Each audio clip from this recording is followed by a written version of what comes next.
নীরব নিস্তব্ধ রজনী রাতে শুয়ে আছেন জাতির পিতা হজরত ইব্রাহিম আলাইহিসসালাম। এমনই সময় তিনি স্বপ্নে দেখলেন কে যেন তাকে বলছেন, হে ইব্রাহিম, তুমি কোরবানি করো। ইব্রাহিম আলাইহিসসালাম এই স্বপ্ন দেখে জেগে উঠলেন। পরের দিন সকালে তিনি 100 উট আল্লাহর রাস্তায় কোরবানি করে দিলেন। পরের দিন আবারও তিনি শুয়ে রয়েছেন। আবার ভেসে আসলো সেই দৈববাণী, কে যেন তাকে বলছেন, হে ইব্রাহিম, তুমি আল্লাহর রাস্তায় কোরবানি করো। পরের দিন সকালে আবার হজরত ইব্রাহিম আলাইহিসসালাম 100 উট আল্লাহর রাস্তায় কোরবানি করে দিলেন। কিন্তু হায়, মনে হয় আল্লাহ পাক রাব্বুল আলামিনের দরবারে তার এই কোরবানি কবুল হয়নি। তাই পরের দিন তিনি আবার যখন বিছানায় শায়িত রয়েছেন, তখন আবার ভেসে আসলো সেই দৈববাণী, হে ইব্রাহিম, তুমি কোরবানি করো।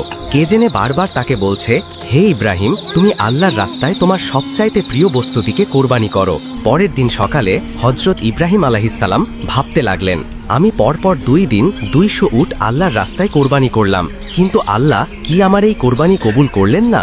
তাহলে কি চাচ্ছেন?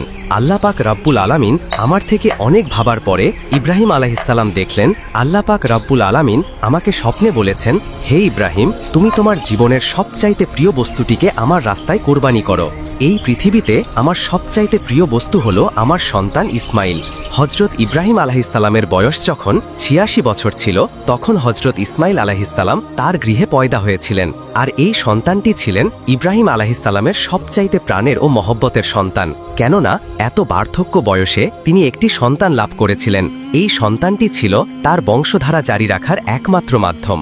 কিন্তু আল্লাহ পাক রাব্বুল আলামিন যখন তাকে এই প্রিয় সন্তানটি কোরবানি করার জন্য বারবার তাকে আদেশ দিলেন, ইব্রাহিম আলাইহিসসালাম মনে মনে ধীর সংকল্প করে বললেন, এটাই যদি আল্লাহর অভিপ্রায় হয়, তাহলে যে ইসমাইলকে তার রাস্তায় কোরবানি করতে হবে, তাহলে আমি পিছপা হব না। আল্লাহ পাক রাব্বুল আলামিনের মহব্বত ও ভালোবাসা পাওয়ার পথে দুনিয়ার